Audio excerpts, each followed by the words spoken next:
Bueno, pues comenzamos donde lo dejamos ayer. Ahora vamos a ver la parte de recogida de muestras de sangre, líquido cefalorraquídeo, exudado y otras. Y dentro de otras, pues vamos a ver la recogida de muestras de pacientes posibles casos COVID. Bien, deciros que cuando os cuelgue ya esta clase, seguramente para mañana tendré disponible el resumen del tema 8 completo.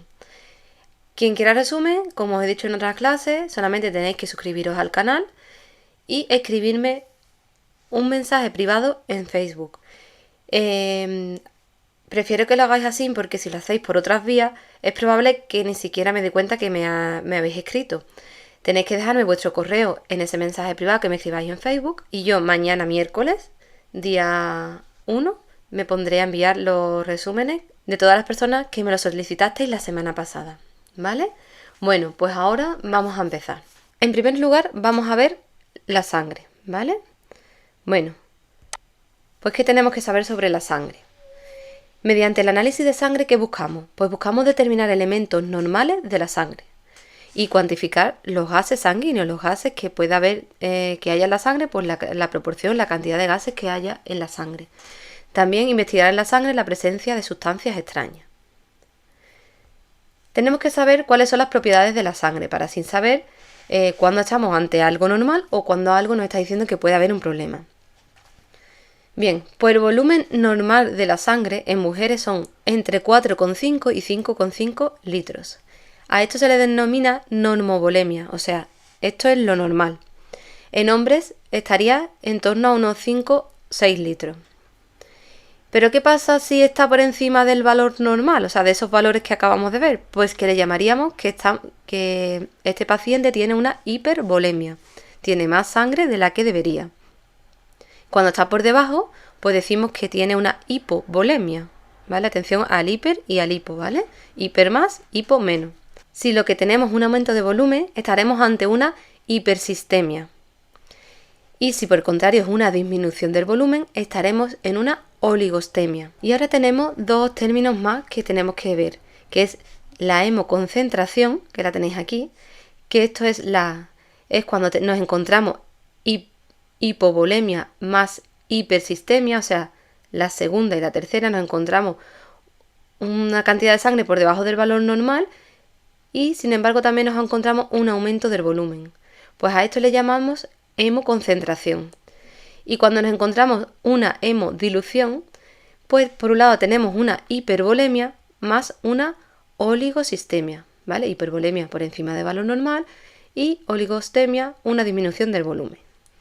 En cuanto a la densidad de la sangre, pues esto varía con el número de cuerpos formes y la composición del plasma, aunque el valor normal se podría decir que está en 1,005 gramos mililitros. ¿Y qué vamos a ver en cuanto a la viscosidad? Pues que depende del contenido de células y el tamaño de las mismas, esto hace que aumente o disminuya la viscosidad en la sangre, o de la sangre, mejor dicho.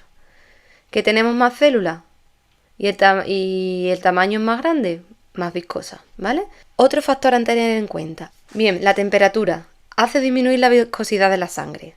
Cuando el paciente tiene fiebre, encontraremos un paciente que suele estar por debajo de los valores normales en cuanto a viscosidad. La concentración de proteína, pues cuanto más proteína, más viscosa va a ser la sangre. La dieta, pues también esto influye, haciendo que aumente con una alimentación rica y abundante y disminuye la viscosidad con el ayuno. El ejercicio ayuda también a que disminuya esa viscosidad en la sangre. Y tenemos que tener en cuenta que la sangre venosa es más viscosa que la arterial, porque es más rica en CO2, y esto hace que sus hematíes se hinchen. Por último, vamos a ver la velocidad de segmentación globular, que la tenemos aquí, ¿vale? Y la vamos a ver escrita a veces como VSG. Pues esto no es otra cosa que el tiempo que tardan los eritrocitos en sedimentar una vez fuera del torrente sanguíneo y dejado en reposo. Cuando se ha dejado en reposo esa sangre, una vez que la hemos sacado del torrente sanguíneo, por el tiempo que tardan los eritrocitos en sedimentar, a esto le llamamos velocidad de sedimentación globular. Bueno, ahí tenemos unas cuantas de cositas con respecto a la sangre. ¿Qué más vamos a ver? Pues vamos a ver qué tipos de procedimiento podemos llevar a cabo a la hora de extraer a la hora de recoger una muestra de sangre.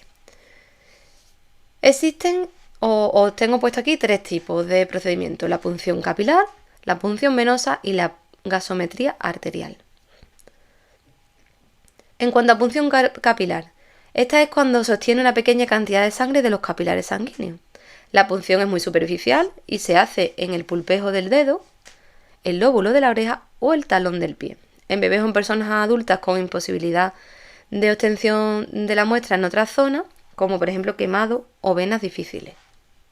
Pues estos son los pinchacitos que damos cuando vamos a hacer una prueba de glucosa o cuando vamos a hacer una gasometría capilar, ¿vale?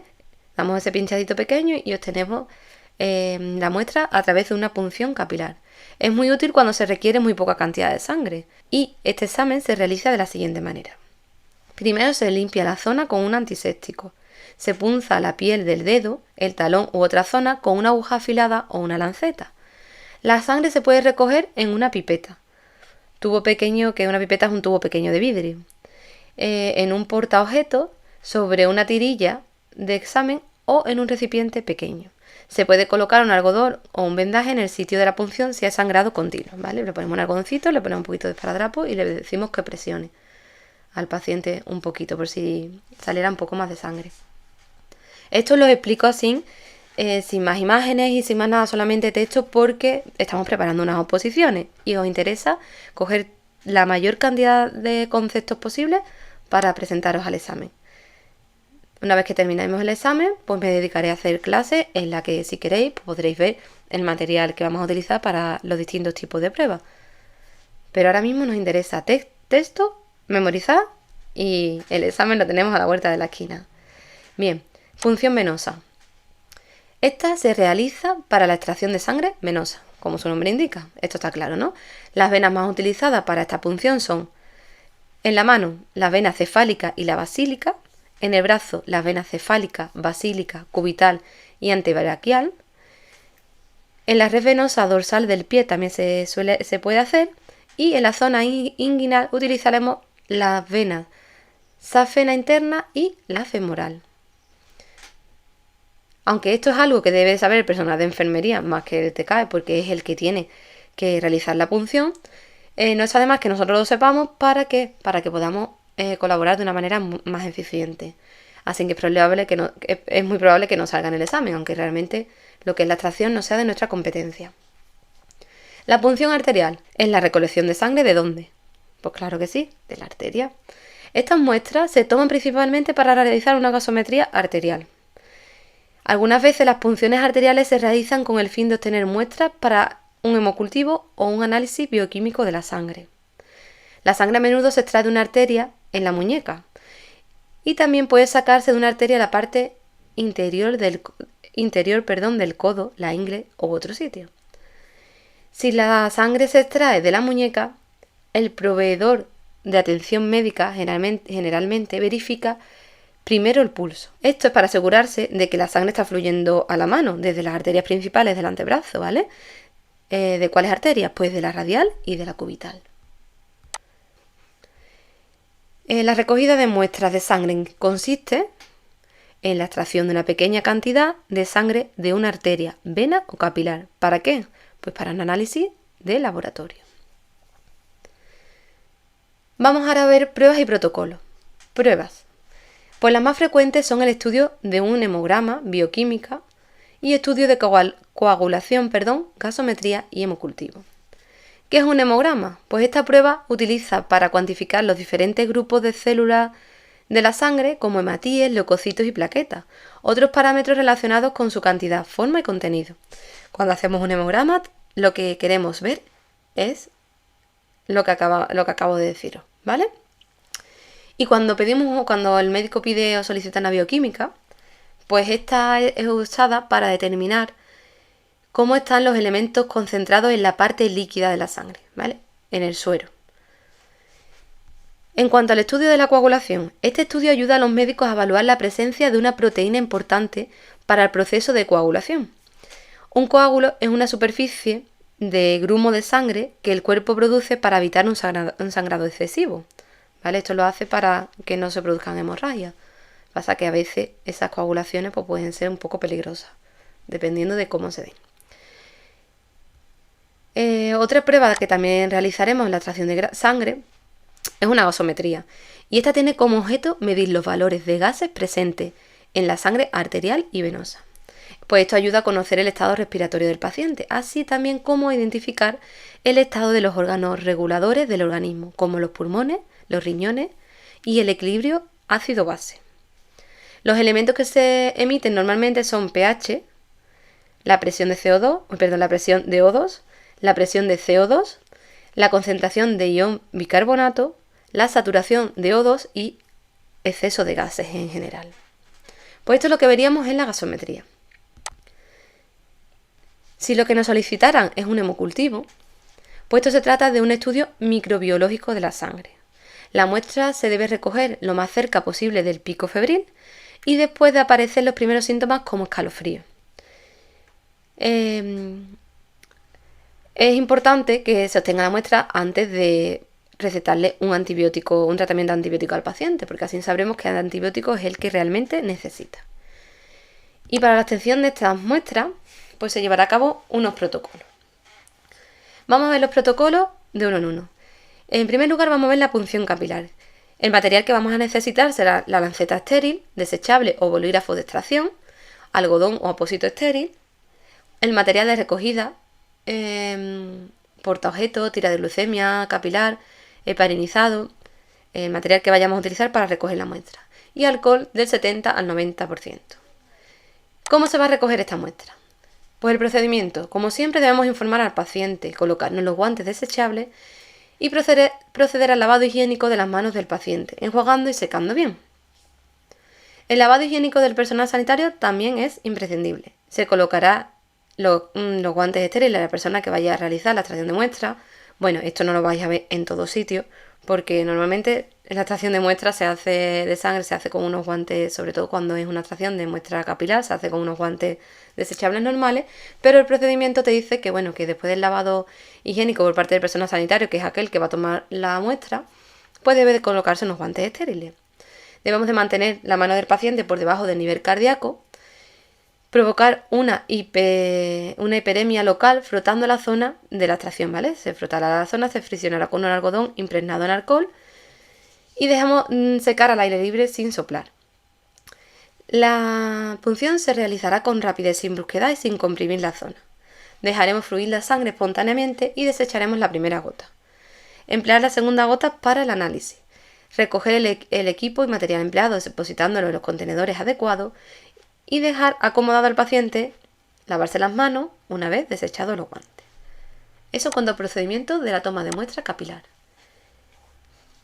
Si lo que vamos a obtener o lo que se nos requiere es una extracción de muestra de sangre venosa, el material que necesitaremos será jeringas y agujas intravenosas o sistema de vacío adaptador, agujas, tubo de vacío y portatubo, goma elástica, algodón o gasa estéril y tirita, alcohol de 70 al 90 y povidona iodada, rotulador para identificar la procedencia de la muestra o etiquetas de identificación, tiritas o algodón hipoalergénico, recipiente de recogida de muestra y de depósito de desecho, guantes desechables y o guantes estériles.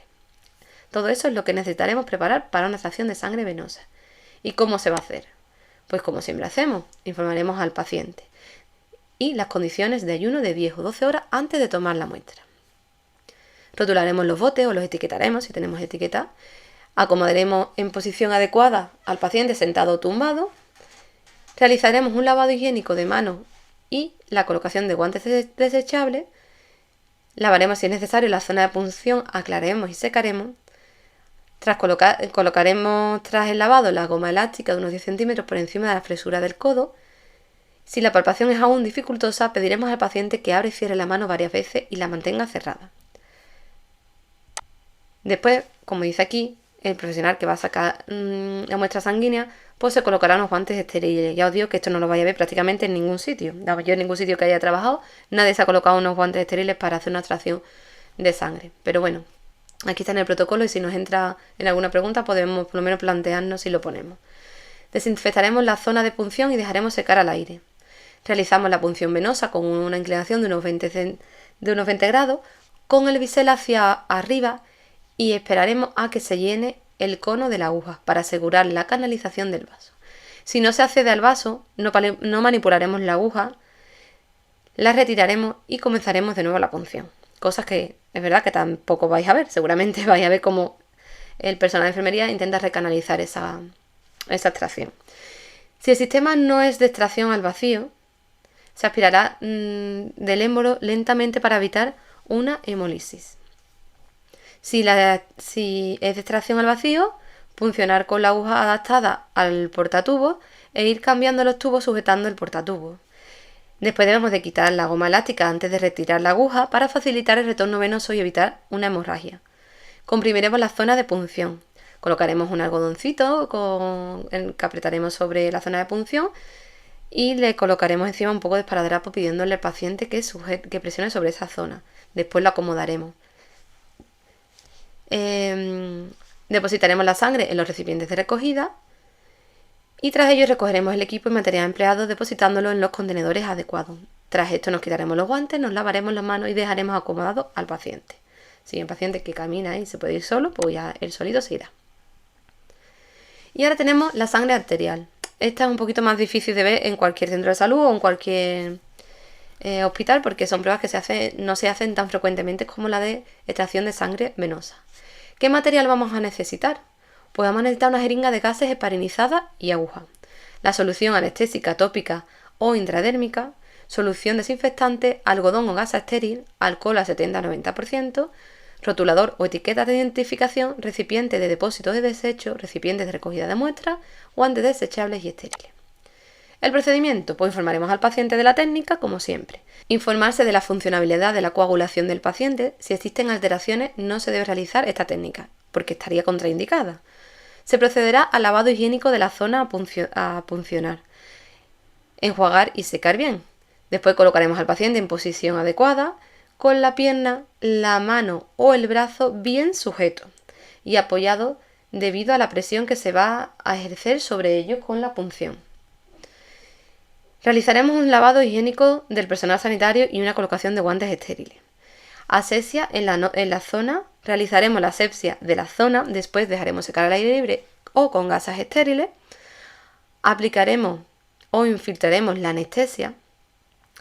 Se mantendrá la zona de punción por debajo del nivel cardíaco.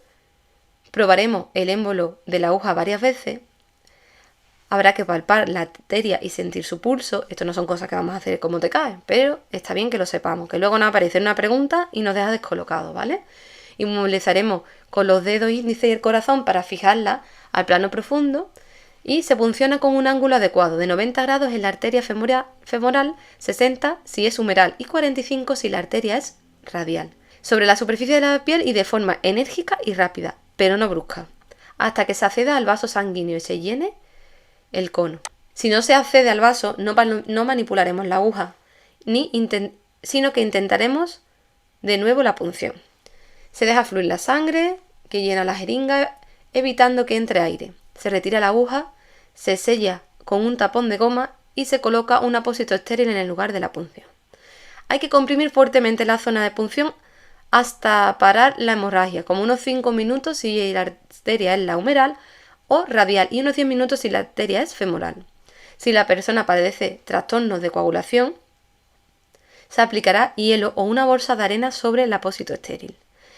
Enviaremos la muestra directamente al laboratorio debidamente identificada y entonces ya acomodaremos al paciente, recogeremos el material, nos quitaremos los guantes y nos lavaremos las manos. La sangre para hemocultivo, pues esta se realiza en condiciones de estricta asepsia y antes de instaurar el tratamiento antibiótico, como hemos dicho antes, preferiblemente saber exactamente lo que tiene el paciente para poder así administrar un tratamiento antibiótico acorde a la enfermedad que tenga.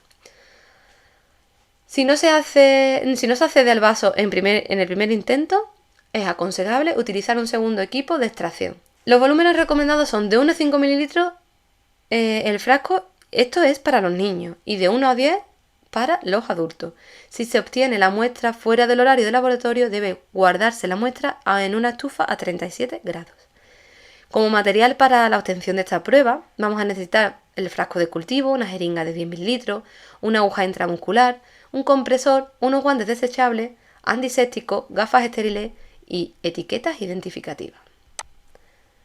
¿Y cuál es el procedimiento? Como siempre, informaremos al paciente, se elegirá la zona de punción, el lavado de manos y la colocación de guantes desechables, desinfectaremos la zona a puncionar, colocaremos el compresor, la punción y la realización de la extracción será lo siguiente. Se retira la cubierta de frasco de recogida, se llena al menos 2 frascos por persona, el de aerobios y anaerobios, que también en clases que subiré ya después de las oposiciones para que os familiaricéis los que aún no estáis trabajando con el material de las analíticas, pues los podréis ver.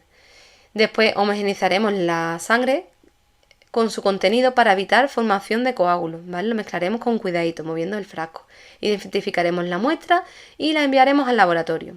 Después ya sabéis, pues tenemos que recoger todo el material y desechamos los guantes y nos lavamos las manos. Bien, pues esto es todo lo que tenemos que saber en cuanto a la recogida de muestras de sangre y de líquido cefalorraquídeo. Bien, pues vamos a ver qué nos dice esto del líquido. Pues nos dice que la composición de este líquido es agua, iones, proteínas y algunas células. Este líquido actúa como amortiguador para proteger el cerebro y la columna de lesiones. Pues su aspecto normal del líquido cefalorraquídeo es claro y transparente. Pero ¿qué pasa cuando hay algunas anormalidades? ¿Qué es lo que vamos a notar? Pues vamos a notar cambios en su apariencia. Por ejemplo, vamos a verlo turbio. Si existe una infección, un aumento de la cantidad de glóbulos blancos debido a esa infección, un aumento de proteínas o presencia de microorganismos. Si lo vemos rojizo, ¿a qué puede ser? Pues debido a la presencia de sangre. Nos lo podemos también encontrar marrón, anaranjado o amarillento, y esto se debe a un aumento de proteína o a una presencia de sangrado de hace más de 3 días. Esto nos dice mucho, ¿ves? La presencia de sangrado, el color nos va a decir mucho si la sangre es reciente o lleva ya varios días ahí. En cuanto al cambio en su composición, una vez que lo analizamos, ¿no? Podemos ver un aumento en la proteína, una disminución en la proteína, un aumento en glucosa o una disminución, un aumento en glóbulos blancos o un aumento en gamma globulina. También podemos ver cambios en la presión del líquido cefalorraquídeo. El aumento de la presión puede ser debido a un trauma o infecciones y la disminución de la presión puede estar relacionada con tumores de médula espinal o un coma diabético. Bien, esto en cuanto a la composición del líquido cefalorraquídeo. ¿Dónde podemos encontrar este líquido? Este líquido se encuentra entre el espacio que queda entre el sistema nervioso central, el encéfalo y la médula espinal, y su cubierta ósea, cavidad craneal y columna vertebral. También en algunas cavidades dentro del encéfalo, ¿vale? Como en los ventrículos. En todos esos sitios podemos encontrar líquido cefalorraquídeo. Pues el líquido cefalorraquídeo sirve de medio de transporte de los nutrientes al cerebro, elimina los desechos y compensa los cambios en el volumen y presión de la sangre intracraneal. Existen varios puntos de obtención de este líquido, como es la punción lumbar entre la tercera y la cuarta vértebra. Atención a este tipo de preguntitas que les gusta a los examinadores poner en los exámenes. La punción cisternal, que está entre la primera y la segunda vértebra, cervical como el atlas y el axis. La punción ventricular dentro de los ventrículos cervicales. ¿Qué vamos a necesitar para la recogida de este líquido? Mediante una punción lumbar. El material que necesitaremos será una solución antiséptica y gasas estériles, agujas y jeringas para la administración del anestésico. Necesitamos anestésico local, un trocar para la realización de la punción, recipientes estériles para la recogida de la muestra, paños estériles y paños estériles fenestrados, guantes estériles y desechables. ¿Cuál es el procedimiento? Vamos a ver. Por el procedimiento que se llevará a cabo es explicar al paciente como siempre la técnica y solicitar su colaboración. También como siempre lavado de manos y colocarse los guantes, y el paciente lo colocaremos en posición de cúbito lateral y posición fetal al borde de la cama. Colocaremos el paño estéril debajo del paciente y otro fenestrado en la zona de punción. Se efectúa una punción lumbar con técnica aséptica y aguja espinal en el interespacio vertebral L3-L4. A este nivel de espacio el espacio está lleno de líquido y hay menos tejido nervioso. Se tiene una menor probabilidad de originar una lesión. Así que acordaros, la punción se va a realizar entre la vértebra L3 y L4. ¿Qué hacemos tras la obtención de las muestras? Pues tras la obtención de la muestra rotularemos correctamente los tubos con el nombre, servicio, fecha y hora, tipo de muestra y número del orden de extracción, primero, segundo, tercero. Se rellenará la solicitud de la prueba correctamente por el facultativo, según el protocolo. Antes de iniciar el tratamiento antibiótico, si es posible, se realizará la recogida de la muestra. En el caso de haber iniciado ya el tratamiento, se debe reflejar en la petición el tipo de antibiótico, dosis y hora de la última administración.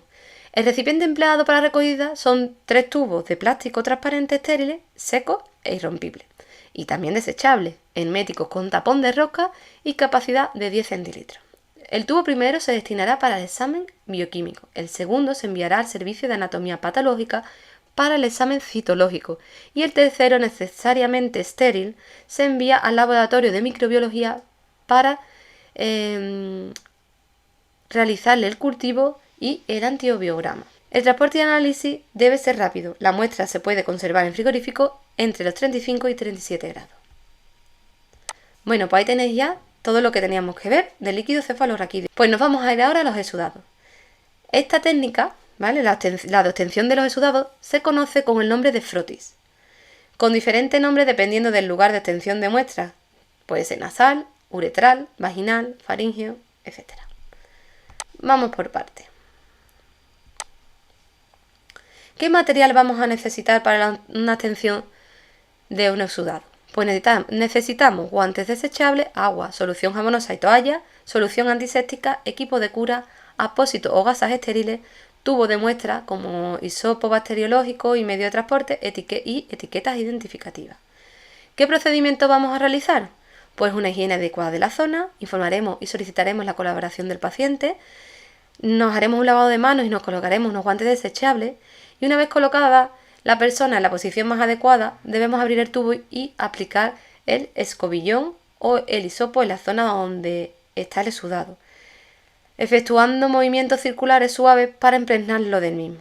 Depositaremos este exudado en el frasco evitando tocar los bordes y apretar la ampolla para activar el medio de cultivo, si eso estuviera indicado, claro.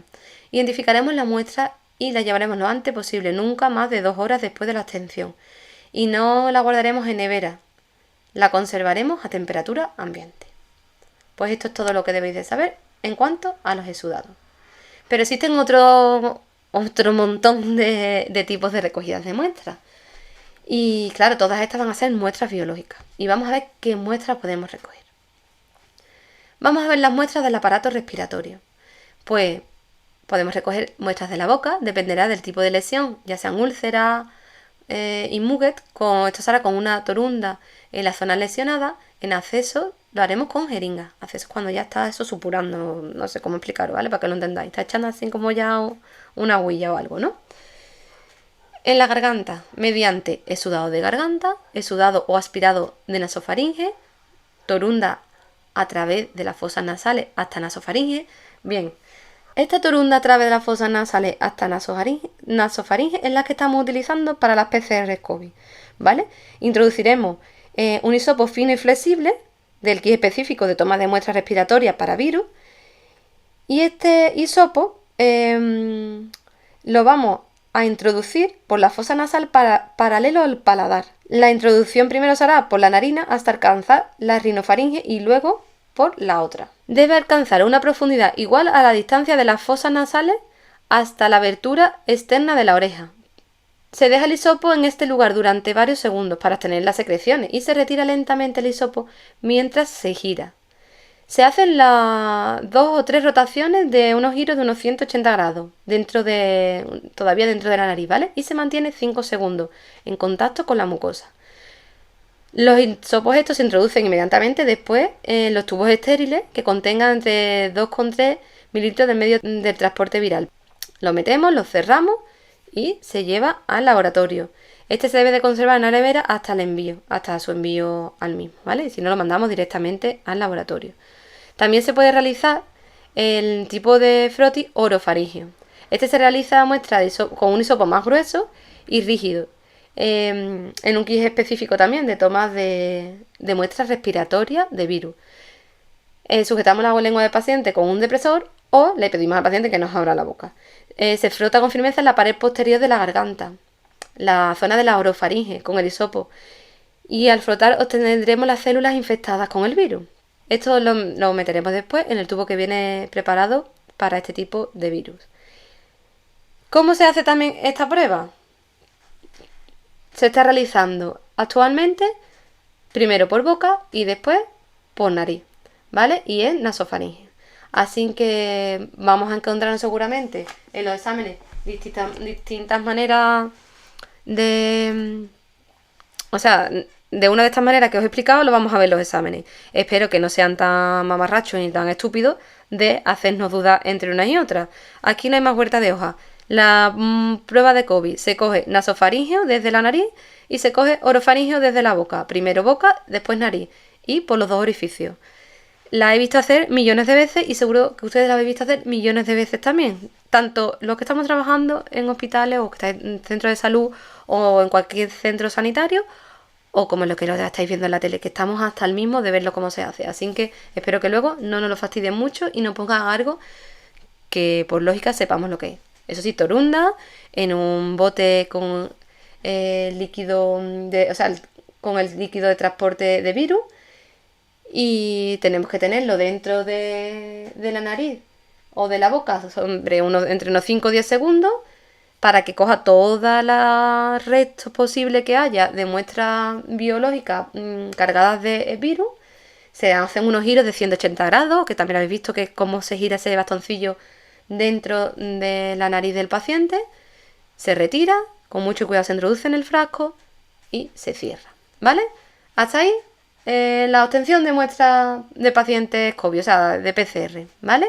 Exactamente igual, antígeno, solo que el antígeno no se realiza no se manda esta prueba al laboratorio, sino que en 15 minutos obtendremos el resultado. Tendréis una plaquita, como parecida a los test de embarazo. Una vez que retiramos la torunda de la nariz, la metemos en un líquido previamente que hemos preparado nosotros, una probeta. Se aplican unas 10 gotas de ese líquido, también esto depende mucho del fabricante. Una vez aplicado estas 10 gotas, se colocan 3, 5, 10 gotas en la placa de prueba y se va a empezar a marcar la tira reactiva al estilo, ya os digo, de un test de embarazo. Empieza a marcarse, la primera raya es de si sí o si no y la segunda es de control o al revés. Esto va a depender del fabricante. La raya de control os aparecerá debajo con una C, para que sepáis que es la raya de control. La raya de control nos indica que esa test es viable y está en buen funcionamiento. Y la siguiente raya, si se colorea, es que ese antígeno ha dado positivo. Los antígenos suelen dar positivo en pacientes que están con una gran carga vírica de ese virus. Entonces, cuando tenemos pacientes con síntomas compatibles con COVID, es probable que ese test nos dé positivo. Pero aunque tengamos un paciente COVID sin síntomas, es muy difícil que este test nos vaya a dar positivo, aun siendo positivo el paciente. Lo he visto en numerosos casos y os lo explico, os lo digo ya como experiencia personal, no solo como para explicaroslo para el examen, pero como experiencia personal. Son poco fiables a la hora de un paciente sin síntomas. Pues vamos a seguir. No nos vamos a entretener más en esto porque yo creo que estamos ya un poco saturados de COVID. Bien. Garganta. Mediante sudado de garganta, exudado o aspiración de nasofaringe, torunda o a través de fosas nasales hasta nasofaringe y exudado de amígdala con depresor lingual y torunda de algodón. Esto es la manera de obtener la muestra de la garganta. Nariz. ¿Cómo hacemos un exudado de nariz? Pues el exudado de las fosas nasales o secreciones nasales, introduciremos la torunda por la nariz, giraremos contra la mucosa y procederemos a su extracción. Se cierra la torunda, se identifica con los datos del paciente y se envía al laboratorio antes de 2 horas. ¿Vale? Esto también es relativo a lo que os acabo de explicar de COVID. También, básicamente se ciñe al protocolo. Cuando queremos una muestra de los senos paranasales, se hace por punción del seno o escobillón especial que recoja la muestra de la zona. Si lo que necesitamos es una muestra de laringe, tráquea y bronquio, puede ser mediante esputo, aspirado bronquial, aspirado transtraqueal o aspirado, simplemente. Esto en cuanto a las muestras del aparato respiratorio. Y ahora vamos a ver las muestras de biopsia. Pues estas las obtiene el cirujano mediante una incisión de bisturí por punción con trocales, utilizando cualquier tipo de endoscopio, laparoscopia, endoscopia digestiva, citoscopia, etc. También se pueden recoger muestras de pelo, piel o uñas. Las uñas, pues rascaremos la zona afectada y a continuación cortaremos un fragmento en busca de micosis. ¿Qué es micosis? ¿Nos acordamos de lo que era la micosis? Pues sí, una infección por hongo, ¿vale? Si es por una lesión del lecho ungueal, se utiliza un hisopo. ¿Y cuando queremos muestras de cabello? Si hay signos de micosis, se arrancan varios pelos con ayuda de pinzas y se ponen en un recipiente estéril. Si existen lesiones en el cuero cabelludo, se rasparán y se pondrán en otro recipiente. Cuando queremos una muestra de piel con alteraciones por hongo, se raspará con bisturí o con lanceta. Más tipos de muestras. Líquido pleural. ¿Dónde está el líquido pleural? En la pleura, ¿verdad? ¿Y dónde está la pleura? Los pulmones, cubriendo los pulmones, vale. Pues ¿cómo tenemos una muestra de este líquido? Pues se obtiene mediante trocares especiales.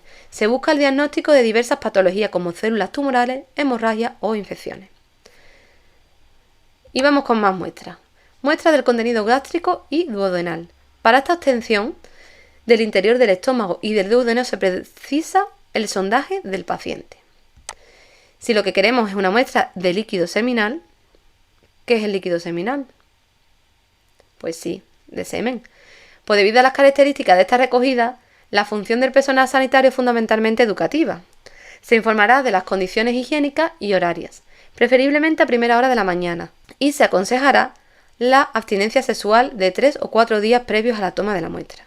El procedimiento es inmediato y por el tipo de análisis en el que se estudia la movilidad de los espermatozoides. La analítica se realizará antes de pasadas 2 horas desde su recogida. También podemos necesitar muestras para necrosias. Pues una vez que la persona ha fallecido, pueden solicitarse por prescripción facultativa o por mandato judicial algunas pruebas analíticas con el fin de determinar correctamente la causa de la muerte. En los casos que se considere oportuno, esto no se va a hacer siempre. La toma se realizará con la mayor rapidez, evitando al máximo la manipulación del cadáver, siempre que lo permitan las características de la persona o su fallecimiento. Antes de realizar cualquier toma, conviene aseptizar la piel y superficies serosas del corazón y otros órganos, para lo cual se aplica la cauterización. La muestra de sangre. El volumen de muestra oscila entre 10 a 20 mililitros y es aconsejable que sea tomada del lado derecho del corazón, depositándola en un frasco estéril. La muestra de tejido. Se toman cuñas de unos 6 centímetros aproximadamente, que incluyan superficies serosas intactas y se remiten al laboratorio en frascos estériles o limpios, dependiendo del tipo de determinación. La muestra de líquido, pues se aspiran con jeringa y se remiten estas mismas al laboratorio en la mayor brevedad posible. Pues ahí tenéis todo el tipo de muestras que deberíamos de saber para nuestro examen. Bien, pues por el momento hemos terminado. El tema 8, por supuesto, vamos a seguir con más.